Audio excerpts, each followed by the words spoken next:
Hi, this is Aaron Summers, and welcome to the Church Brain. Every week, we spend time together to encourage and help one another grow and develop when we are leading churches in transition, whether it's stress or trauma or anxiety or whatever kind of transition it might be. And that's the goal of each and every week. Now, earlier this week in the briefing, we talked about how fear quietly shapes leaders and eventually can shape churches too. So today, I want to make it a little more personal. You know why? Because every one of us have faced fear. We've all been afraid at some point or another. And it doesn't take long in leadership to lay awake at night replaying conversations. Well, maybe I could have said this. I wonder if I'd have said that. I wonder if confronting somebody would cost families. If I did this, does that lose a friendship in the church? Do I lose my ministry?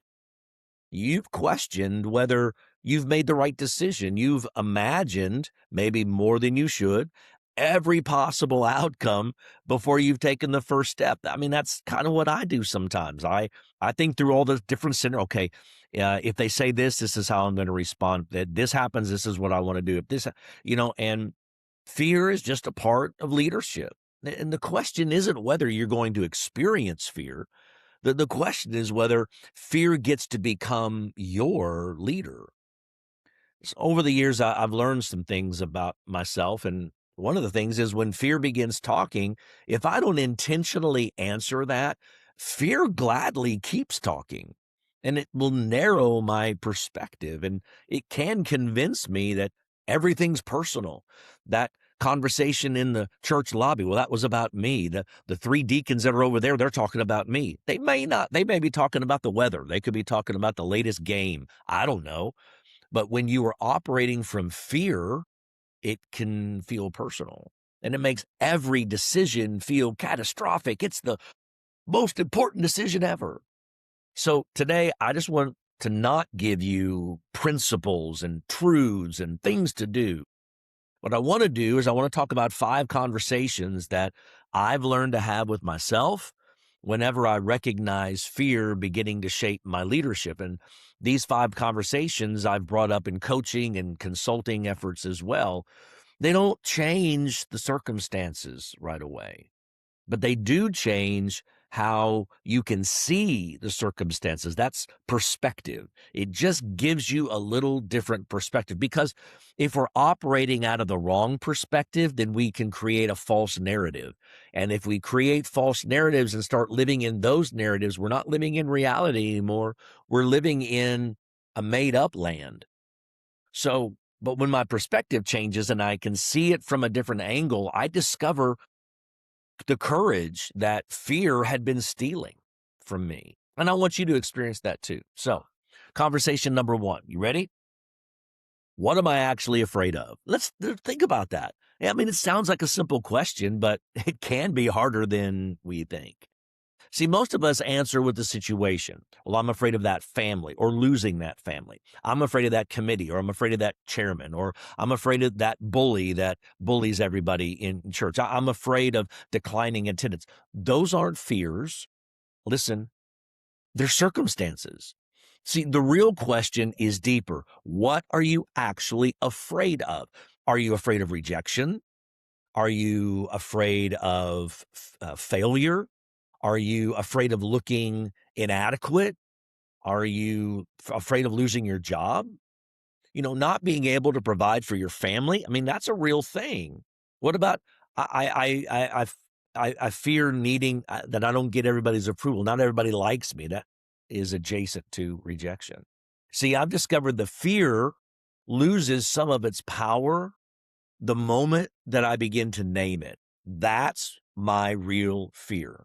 I fear rejection. So what am I going to do about it? See, it gives you a sense of courage. But until you know what you're afraid of, then I know me, I'm usually spending my energy fighting the wrong battles. And who's got time for that?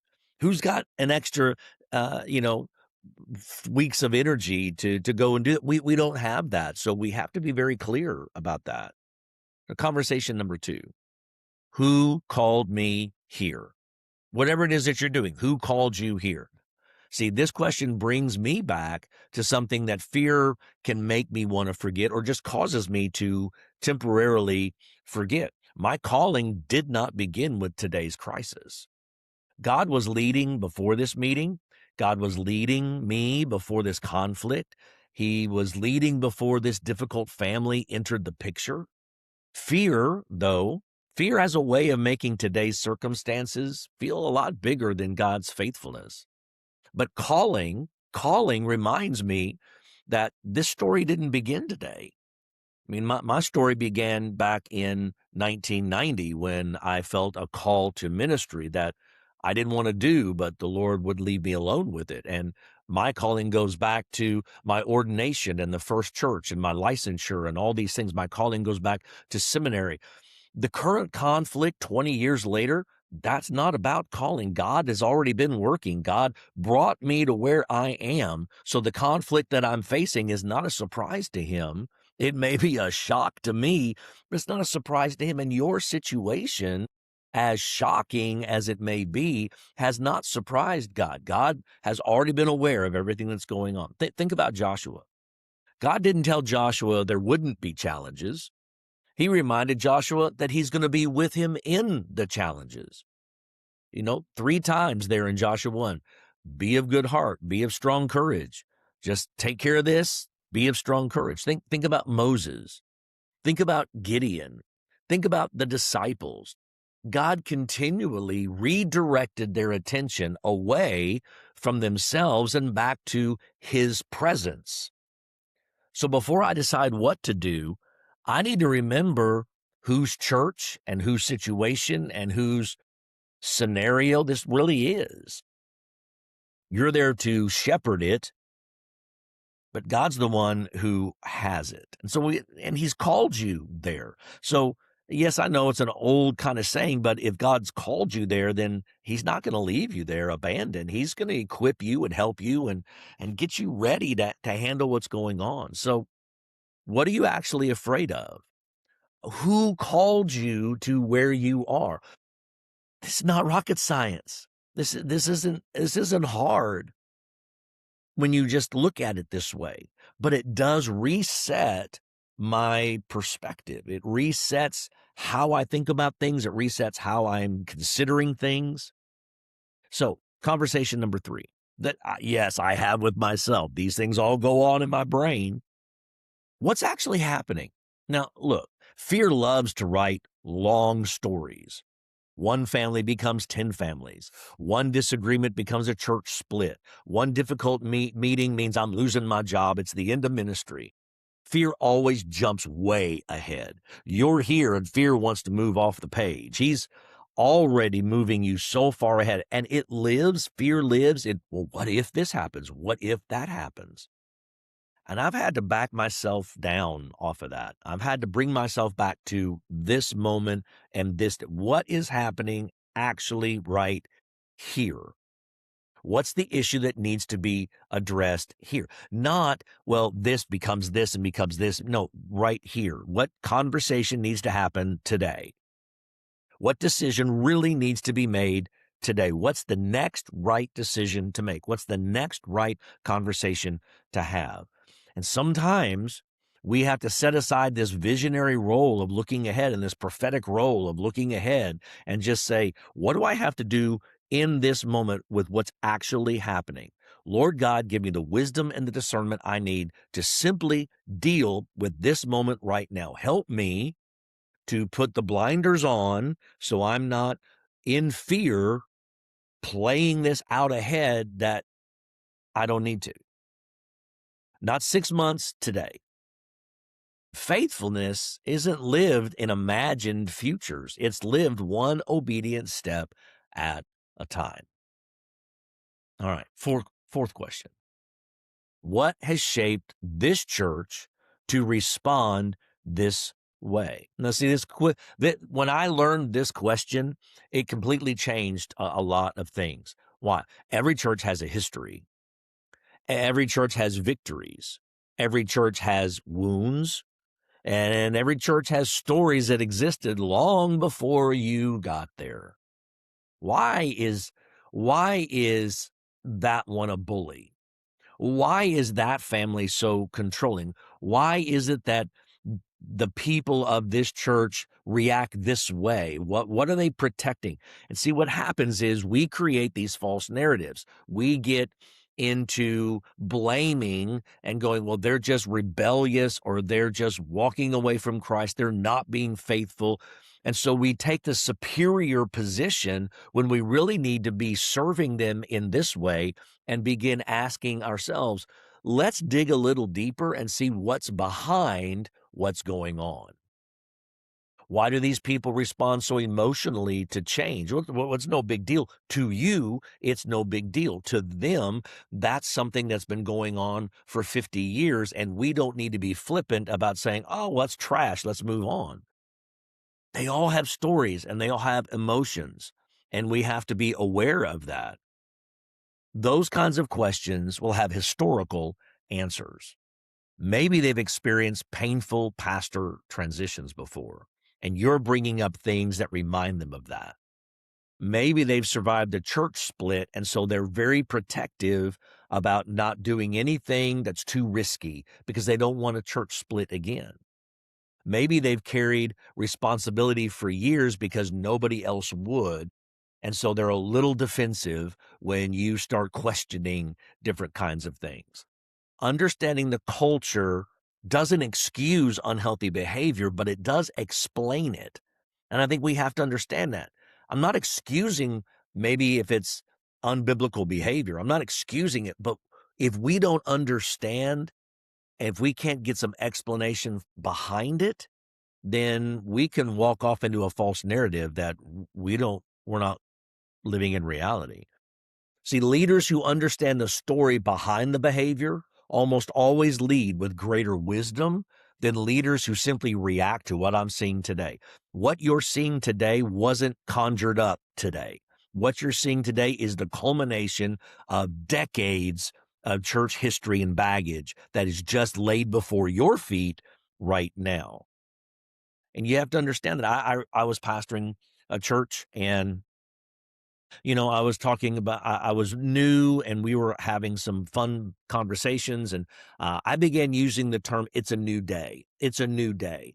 And one of my staff members who'd been there for a while, just quietly off to the side said, you may not want to use that phrase. I'm like, well, why? He said, no, it's true. It is a new day. The problem is the last pastor and the pastor before that always used that for some major rework that we're about to go through. And it just really it's a triggering effect. See, if I don't understand the history, then I can step off into all kinds of potholes.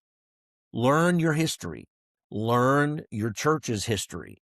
What you see now is not just now. It is all of the years before that just stacked up together, and you're just seeing the outer layer. Peel that onion back and see what's going on the inside. All right, question 5. Who else is afraid? You know what? You're probably not alone. And this may be the question that can change everything. You see, a lot of times I tended to think I was the only one carrying whatever fear it was that I was carrying. Well, then I realized, you know what? The family that's controlling, maybe they're afraid. And that goes back to explaining history. Maybe the deacons are afraid. I'm leading them into some new territory, and they have a fear. They feel inadequate. They feel ignorant. They feel fear of what if I'm rejected? They fear failure. They fear all the same things. Maybe they're afraid too. Longtime members may be afraid. Now, it doesn't mean that their fear is justified. What I'm saying is you're not alone. They may be fearing too.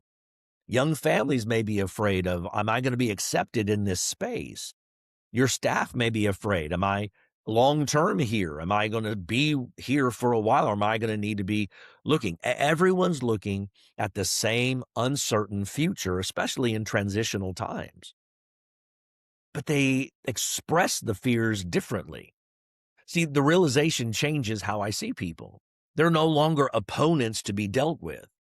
They're people trying to protect something they love. I'm trying to protect something I love. They are too. And we may be two sides of the same coin. Stop fighting and just pull together and talk about that. When you begin to understand that they're also protecting something they love, then you can stop leading against people and just start leading people. Doesn't mean you avoid difficult decisions. It doesn't mean you avoid difficult conversations. Sometimes you just have to have those. But it means that I can now make decisions with understanding instead of frustration. Some people might call that empathy, that I can empathize now because I see that you have a fear and I have a fear and it's similar. I can see that you're frustrated and I'm frustrated, and it may look different, but it's about the same kind of thing. Get to the root issue, stop dealing with symptoms, and get to the very root of the issue.